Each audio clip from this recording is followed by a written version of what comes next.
Arim pim pim pim pim pim arim pim pim pim pim pam pam pararara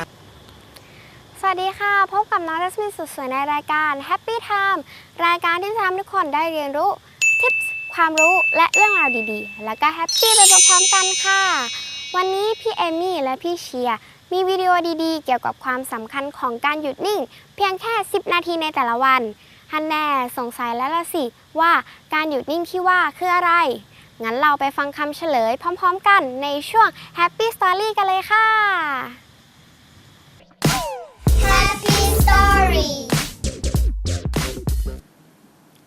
สวัสดีค่ะพบกับเชียร์และเอมมี่กับช่วง Happy Story ช่วงที่เราจะนำเรื่องราวการทำความดีจากทั่วมุมโลกมาฝากคุณผู้ชมกันค่ะวันนี้นะคะเรานำเรื่องราวการทำความดีจากเท็ดมาฝากกันอีกแล้วนะคะที่มีชื่อว่า All it takes is 10 mindful minutes นะคะบรรยายโดยแอนดี้พุทธิคอมค่ะใช่ค่ะเชียร์แต่ว่าเชียร์ยังจำได้ไหมคะว่าครั้งสุดท้ายที่เราอยู่เฉยๆโดยไม่คิดไม่ทำอะไรเนี่ยเมื่อไหร่โอ้ยเอาสนึกนานเลยนะคะเนี่ยแต่ว่าการทำแบบว่าให้สติอยู่นิ่งๆหรือที่เราเรียกกันว่าการทำสมาธิหรือนั่งสมาธิมันดียังไงคะถือว่าเป็นคำถามที่ดีค่ะเชียร์แต่ว่าเอาเป็นว่าขอยังไม่ตอบนะคะแต่เอาเป็นว่าให้ไปดูวิดีโอดีกว่าค่ะไปดูวิดีโอใช่ไหมใช่ค่ะอยากดูแล้วอะงั้นไปชมวิดีโอกันเลยค่ะ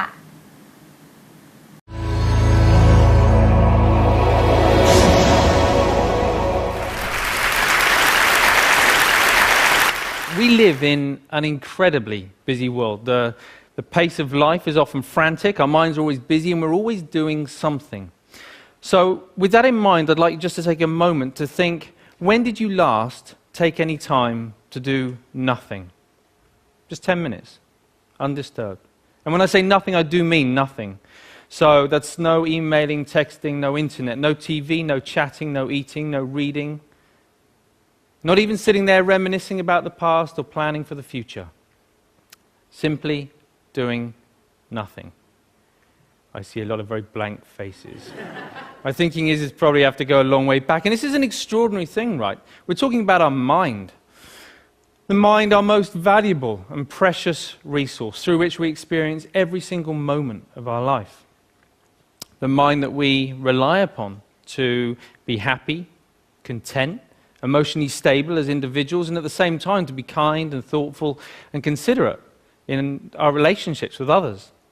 This is the same mind that we depend upon to be focused, creative, spontaneous, and to perform at our very best in everything that we do. And yet, we don't take any time out to look after it. In fact, we spend more time looking after our cars, our clothes, and our hair than okay, maybe not our hair, but you see where I'm going. The result, of course, is that we get stressed. You know, the mind whizzes away like a washing machine going round and round, lots of difficult, confusing emotions. And we don't really kind of know how to deal with that. And the sad fact is that we are so distracted that we're no longer present in the world in which we live. We miss out on the things that are most important to us. And the crazy thing is that everybody just assumes, well, that's the way life is, so we just kind of got to get on with it. But that's really not how it has to be. So I was about 11 when I went along to my first meditation class. And trust me, it had all the stereotypes that you can imagine, the sitting cross-legged on the floor, the incense, the herbal tea, the vegetarians, the whole deal. But my mum was going and I was intrigued, so I went along with her. I'd also seen a few kung fu movies, and secretly I kind of thought I might be able to learn how to fly, but I was very young at the time, you know. Now, as I was there, you know, I guess like a lot of people, I assumed that it was just an aspirin for the mind. You get stressed, you do some meditation. I hadn't really thought that it could be sort of preventative in nature. Until I was about sort of 20, when a number of things happened in my life in quite quick succession.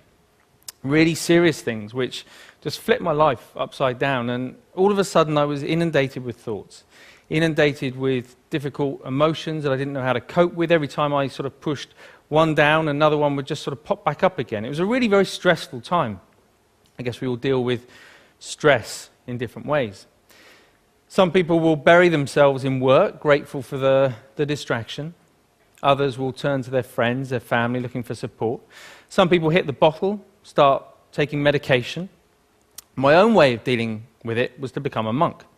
So I quit my degree, I headed off to the Himalayas, I became a monk, and I started studying meditation. People often ask me, what I learned from that time. Well, obviously it changed things, Let's face it, becoming a celibate monk is going to change a number of things. But it was more than that. It taught me, it gave me a greater appreciation and understanding for the present moment. By that I mean not being lost in thought, not being distracted, not being overwhelmed by difficult emotions, but instead learning how to be in the here and now, how to be mindful, how to be present. I think the present moment is so underrated. It sounds so ordinary, and yet we spend so little time in the present moment that it's anything but ordinary. There was a research paper that came out of Harvard just recently that said on average our minds are lost in thought almost 47% of the time. 47%. At the same time, this sort of constant mind wandering is also a direct cause of unhappiness. Now, we're not here for that long anyway, but to spend almost half of our life lost in thought and potentially quite unhappy, don't know, it kind of seems tragic, actually, especially when there's something we can do about it. When there's a positive, practical, achievable, scientifically proven technique which allows our mind to be more healthy, to be more mindful and less distracted. And the beauty of it is that even though it kind of need only take about 10 minutes a day, it impacts our entire life. But we need to know how to do it. We need an exercise, we need a framework to learn how to be more mindful. That's essentially what meditation is. It's familiarizing ourselves with the present moment. But we also need to know how to approach it in the right way to get the best from it. And that's what these are for, in case you've been wondering. Because most people assume that meditation is all about sort of stopping thoughts, getting rid of emotions, somehow controlling the mind. But actually it's quite different from that. It's more about sort of stepping back, sort of seeing the thought clearly, witnessing it coming and going, emotions coming and going without judgment, but with a relaxed, focused mind. So for example, right now,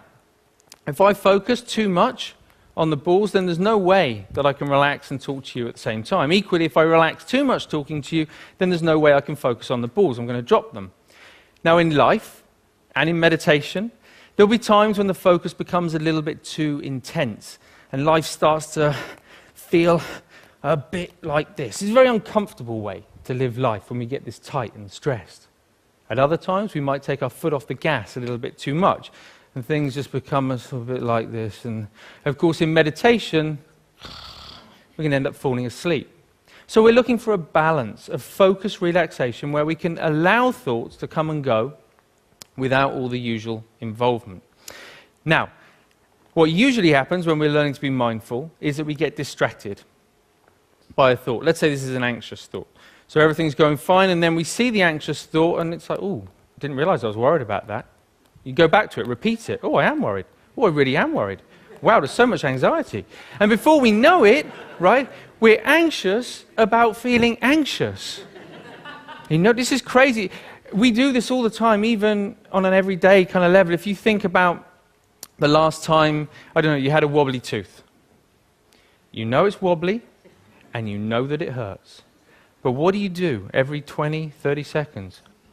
I don't know. It does hurt. And we reinforce the storyline, right? And we just keep telling ourselves. And we do it all the time. And it's only in learning to watch the mind in this way that we can start to let go of those storylines and patterns of mind. But when you sit down and you watch the mind in this way, you might see many different patterns. You might find a mind that's really sort of restless and the whole time.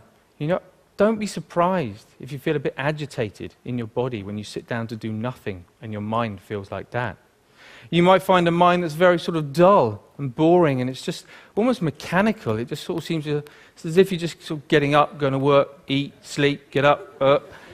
Or it might just be that one little nagging thought that just goes round and round and round your mind. Whatever it is, meditation offers the opportunity, the potential to step back and to get a different perspective, to see that things aren't always as they appear. You know, we can't change every little thing that happens to us in life, but we can change the way that we experience it. That's the potential of meditation, of mindfulness. You don't have to burn any incense, and you definitely don't have to sit on the floor. All you need to do is to take 10 minutes out a day to step back, to familiarize yourself with the present moment so that you get to experience a greater sense of focus, calm, and clarity in your life. Thank you very much. Thank you.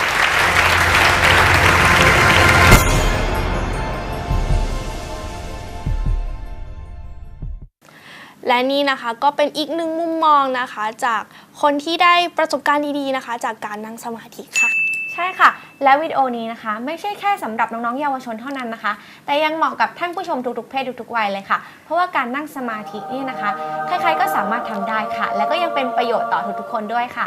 อย่างเชียร์เนี่ยประสบการณ์ตรงเลยนะคะก็คือจะนั่งสมาธิทุกวันนะคะและยิ่งช่วงไหนที่ต้องอ่านหนังสือหรือมีสอบเยอะๆเนี่ยก็จะนั่งเพิ่มขึ้นมาอีกค่ะใช่ค่ะแล้วเป็นยังไงบ้างคะเชียร์ก็นี่เอาประสบการณ์เรียนดีแบบว่าเคล็ดลับมาบอกเลยนะคะว่าการนั่งสมาธิเนี่ยมันทำให้อ่านหนังสือได้ดีขึ้นจริงๆแล้วก็เชียร์เนี่ยไม่ได้โม้นะคะเพราะว่ามีงานวิจัยนะคะจะแบบว่ามหาลัยเขาวิจัยชื่อดังนะคะเต็มไปหมดเลยตัวอย่างเช่น Harvard University นะคะ The University of Massachusetts Medical School ค่ะ The U.S. Agency of Healthcare Research and Quality ค่ะแล้วก็อีกมากมายเลยที่ยืนยันว่าการนั่งสมาธิหรือ meditation เนี่ยช่วยในการทำงานของสมองแล้วก็ด้านอื่นอีกเพียบเลยค่ะใช่ค่ะแต่ว่าสำหรับวันนี้นะคะก็ต้องขอบคุณข้อมูลดีๆจาก TED.com ค่ะแล้วก็ถึงช่วงที่เราต้องเสียใจนะคะก็คือหมดเวลาแล้วนั่นเองนะคะกลับมาพบกับเรื่องราวการทำความดีจากทั่วทุกมุมโลกได้ใหม่ในช่วง Happy Story ค่ะสำหรับตอนนี้นะคะกลับไปพบกับน้องจัสมินคนสวยอีกครั้งค่ะ Happy Story จัสมินตั้งใจว่าจะกลับไปใช้เวลาหยุดนิ่งอยู่กับตัวเองให้มากขึ้นในแต่ละวันแล้วล่ะค่ะแล้วก็จะชวนทุกคนในบ้านและเพื่อนๆมานั่งสมาธิด้วยกันด้วยค่ะสำหรับเพื่อนๆคนไหนที่มีเรื่องราวน่าประทับใจที่อยากจะมาแชร์ร่วมกันหรือใครที่อยากจะแนะนำหรือติชมรายการก็สามารถติดต่อได้ทางช่องทางที่ขึ้นอยู่ด้านล่างนี้ได้เลยนะคะสำหรับวันนี้น้องจัสมินก็ต้องขอลาไปก่อนแล้วกลับมาพบกับทิปส์ความรู้และเรื่องราวดีๆแล้วก็แฮปปี้ไปกับรายการ Happy Time ได้ใหม่ในครั้งหน้านะคะสวัสดีค่ะบ๊ายบาย Happy Story